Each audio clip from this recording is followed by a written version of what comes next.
4 గంటలు కూర్చొని నా డబ్బా ఫోన్‌లోకెళ్ళి ఎడిటింగ్ చేసి మరి పెడుతున్నవే. జర గుర్తించి లైక్, కామెంట్ పెట్టుర్రి. ఓకే బాయ్స్, మనం ప్లే ఆఫ్స్‌కి క్వాలిఫై కావాలంటే ఈ మ్యాచ్ మనకి చాలా ఇంపార్టెంట్. అందరూ మంచిగా పర్ఫార్మ్ చేసి క్వాలిఫై అయ్యే ఛాన్సులు పెంచుకోవాలి. రోహిత్ అన్న, ఈ మ్యాచ్ మాకు కూడా చాలా ఇంపార్టెంట్. మిమ్మల్ని పిసికి మేము పోతాం. మొన్ననే జీటీని కూడా పిసికినాం. మీరు ఆర్ఆర్ దగ్గర ఓడిపోయేస్తారు. పోతారు నాట్ సేమ్ చూసుకోమలా. పంతు, ఈ సీజన్లో ఎంఐకి కెప్టెన్ నేను కాదు. నేను కెప్టెన్ అయితే కథ మొత్తం వేరే ఉంటుంది. అవును, 5 ట్రాఫీలు ఒట్టిగానే వచ్చినాయి అనుకుంటారా బిడ్డ, పిసుకుతాం. ఇషను, ఈ సీజన్లో రోహిత్ అన్న ఎంఐకి కెప్టెన్ కాదు, అది యాది పెట్టుకో. అయినా అందరు నా క్యాప్టెన్సీకి సరి పెడతారు ఏందివే. మా బాలర్లు మంచి ఫామ్లో లేరు, నేనేం చేయాలి? అయినా మొన్నగా పిల్లగాడ స్టబ్స్ బౌండరీ లైన్ మీద క్యాచ్ వదిలేసి ఉంటేనా నీ అవ్వ జీటీ కళ్ళు మూసుకొని గెలిచేది. అట్లుంటుంది మనతోని. నీ అవ్వ మీ అమ్మాయికి ఎంత మంచిగా అన్నా కానీ రిలీజ్ చేసి మింగిర్రు. నీ అవ్వ ఈ మ్యాచ్లో నా విశ్వరూపం చూపిస్తా. తొక్కుకుంటా కాదు, తొక్కుకుంటా పోతాం. ఇన్ఫ్యాక్ట్ చెప్పానంటే మీ కెప్టెన్ మంచి స్ట్రాటజీతో గేమ్ ఆడతాడు స్టబ్స్. మా కెప్టెన్ కూడా వాడతాడు స్ట్రాటజీ అమాసా పొందానికి. ఈ మ్యాచ్లో మా వార్నర్ బాయ్ కూడా రీఎంట్రీ ఇస్తాడు, దుమ్ము దులుపుడే. ఇంకా అంతో మీరు 9 మ్యాచ్లు ఆడారు, 5 ఓడిపోయారు, 4 గెలిచిర్రు.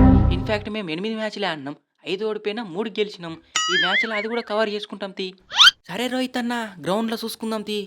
హార్దిక్ అన్న, రోహిత్ అన్న టాలెంట్ని గుర్తించి 3 మ్యాచ్లలో ఛాన్స్ ఇచ్చిండు లాస్ట్ ఇయర్. నువ్వు ఈ ఇయర్లో ఒక్క ఛాన్స్ కూడా ఇస్తలేవు. రోహిత్ అన్న, వాళ్ళ టీంలో ఫెసర్ మెగార్కు, ట్రిస్టాన్ స్టబ్స్, స్పైడీ ఇటువంటి మంచి మంచి పవర్ హిట్టర్లు ఉన్నారు. కానీ మన టీంలో ఉన్న ఒక పవర్ హిట్టర్ కూడా ఆడతలేడు. టీమ్ డేవిడ్ అమాస పున్నానికి ఆడతాడు. ఇలాక్ తమ్ముడు, మన చేతిలో ఏం లేదు. ఓం భీమ్ హార్దిక్. సరెట్ తమ్ముడు, నీ లోపల ఇంకేమన్నా స్కిల్లులుంటే చెప్పువా, మొత్తం పిండేసుడే. నువ్వేం చెప్తే నేను ఆ చేస్తా పంతన్నా. బ్యాటింగ్ చేస్తా, బౌలింగ్ చేస్తా, ఫీల్డింగ్ చేస్తా, అవసరం అయితే వికెట్ కీపింగ్ కూడా చేస్తా. వికెట్ కీపింగ్ అద్దులే తమ్ముడు, బ్యాటింగ్ చేసాలు. పంతు, మనం క్వాలిఫై కావాలంటే ఎట్లయినా ఈ అమ్మాయిని పిసుకాలి. ఈ అవ్వ చైనా బ్యాన్ బ్యాలింగ్తో పవర్ ప్లేని ఇద్దరిని పిసికి పడేస్తా. మెయిన్గా స్కైని, ఇషాన్ని తులిపి పడేస్తా. తర్వాత మిగిలింది మొత్తం మీరే చూసుకోవాలి. వారిని నేనేం పాపం చేసినవా కుల్దీపు. గైస్, చాలా కష్టపడి వీడియో అయితే ఎడిటింగ్ చేసిన. సో ప్లీజ్ అందరు గుర్తించి ఒక లైక్, ఒక కామెంట్ అండ్ ఒక సబ్స్క్రైబ్ చేసుకోండి. అండ్ ఇంకా మంచి వీడియోస్ అయితే రాబోతున్నాయి. సో బెల్ ఐకాన్ అయితే ఆన్లో పెట్టుకోండి. ఇంకా మంచి మంచి వీడియోస్ అయితే మీకు నోటిఫికేషన్లు వస్తాయి. సో అందరూ సబ్స్క్రైబ్ చేసుకోండి. వీడియో గురించి కామెంట్ చేయండి. Thanks for watching. బై.